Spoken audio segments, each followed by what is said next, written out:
Hei, bună! Vreau să vă invit să vă uitați până la final la clipul meu și să vedeți ce surprize am pregătit soțul meu de Valentine's Day și o să vă arăt și câteva chestii pe care le fac eu când stau acasă.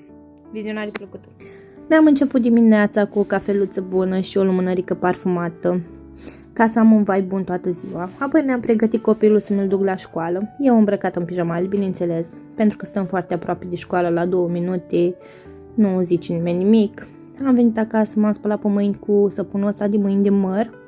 Deci miroase super mișto și la piele catifelată. Și iar priviți magie, pac. Am băgat hainele la spălat.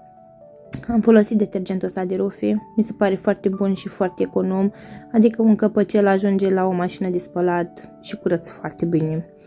Apoi am făcut o igienizare la mașina de spălat. Mi-am adus anumite chestii Valentine's Day, așa că am hotărât să-i fac o felicitare soțului meu și un love basket. Voi ce ați pregătit pentru persoanele iubite?